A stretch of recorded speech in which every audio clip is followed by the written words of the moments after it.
Welcome to the Pro Tips video series designed to arm biology learners with background knowledge needed to succeed during upcoming lessons. I'm Professor Workman, and this video continues our discussion of chemistry, specifically detailing the relationship between an atom's electron configuration and its reactivity. By the end of this tutorial, you will know what valence electrons are.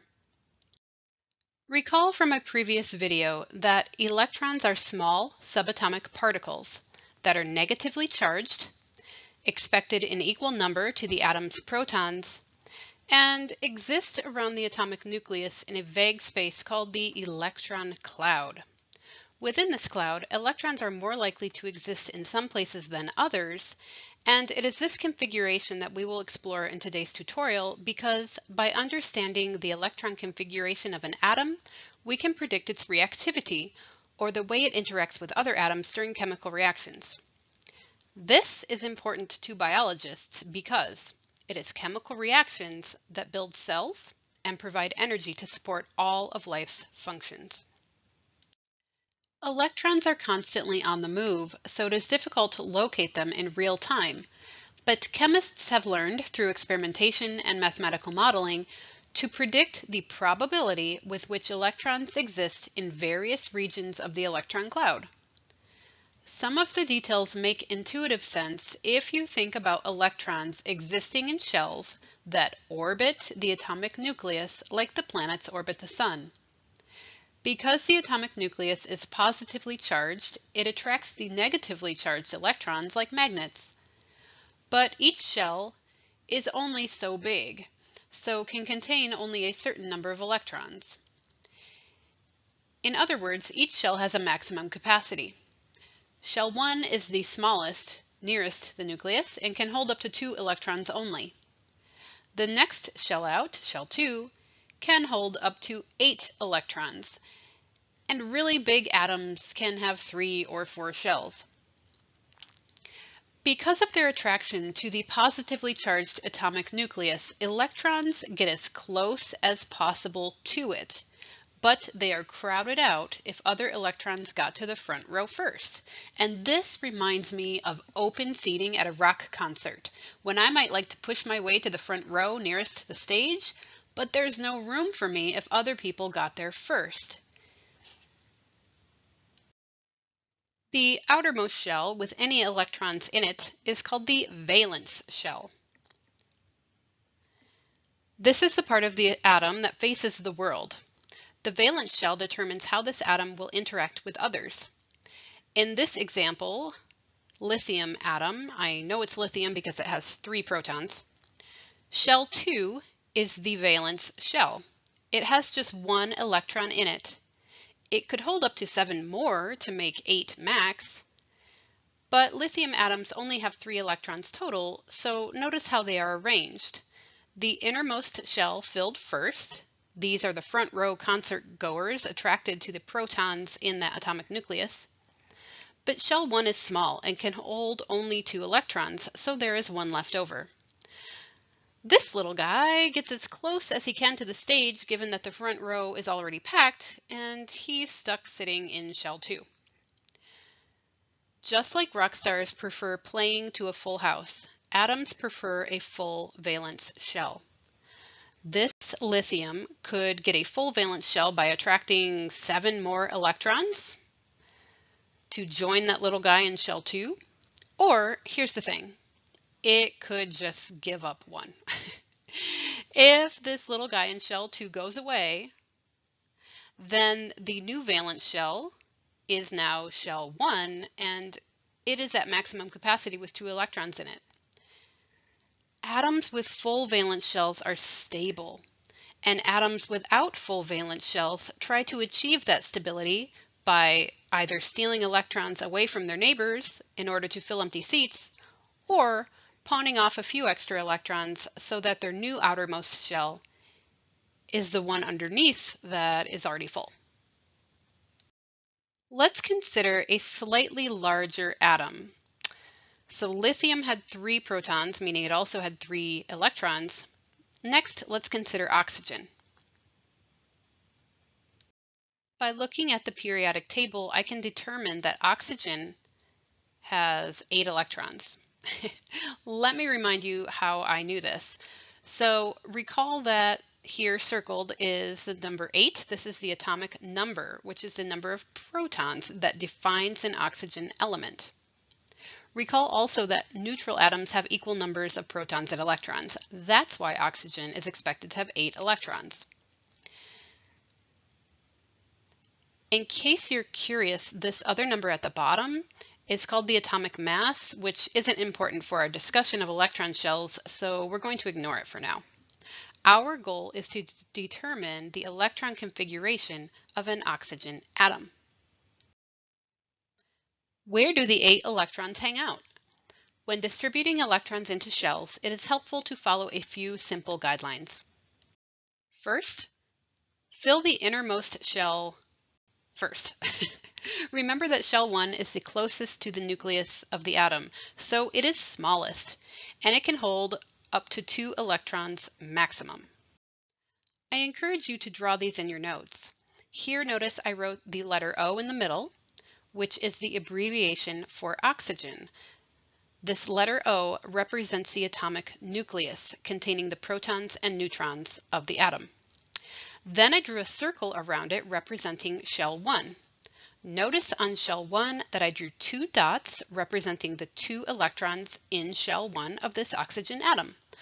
But oxygen has 8 electrons total, so where are the other 6? Once shell 1 is full, we can expand out to shell 2. Remember that shell 2 can hold up to 8 electrons maximum, so a good guideline is to begin distributing them in the 4 directions, north, south, east, and west. So here's a 3rd electron to the north, a 4th electron to the south, a 5th electron to the east, and a 6th electron to the west. We have so far distributed 6 electrons, so let's keep going until we have placed all 8. The 3rd guideline reminds us to pair electrons up, so we go another round of north, south, east, and west until we run out of electrons. Here is the 7th electron creating a pair in the north, and the 8th and final electron of oxygen I placed to the south and created another pair. Notice that shell 2 contains 6 electrons. This leaves 2 electrons unpaired, and unpaired electrons are unstable. It can be helpful to think of them as single electron siblings who cannot pair with one another, so they are willing to travel great lengths to find a mate. The final guideline on my list is information to remember. Atoms without full valence shells are likely to participate in chemical reactions. This takes the form of bonds forming between neighboring atoms that allow each atom to fill its valence shell and thereby achieve greater stability. What can be done to make this oxygen atom have a full valence shell? Recall that the options to get a full valence shell include losing electrons. If oxygen lost all 6 electrons in its outermost shell, then it would be left with only 2, those housed in shell 1. And this would make shell 1 the new valence shell. That would work because shell 1 is full. The other option is to gain 2 electrons, bringing in mates for these unpaired siblings. This would bring the valence shell up to 8 total. In this scenario, oxygen would have 2 extra electrons who married into the family. And this would be more stable because it would fill the valence shell to max capacity. Which of these 2 options seems easier, to lose 6 electrons or to gain 2? Typically, atoms take the easiest route to fill valence shells. Oxygen atoms tend to gain 2 electrons rather than lose all 6. And so here's an example of what could happen. If there are 2 oxygen atoms near each other, they can share their unpaired electrons. And this results in a chemical bond.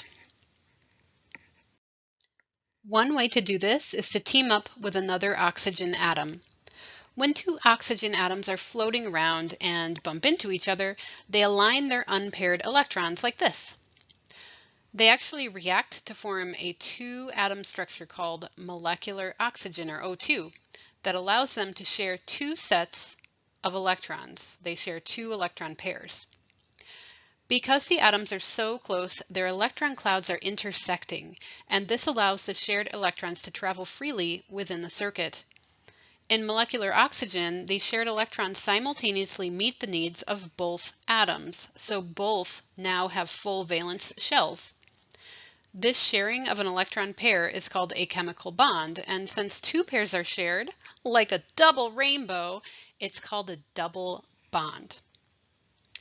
Therefore, molecular oxygen is relatively stable compared to atomic oxygen.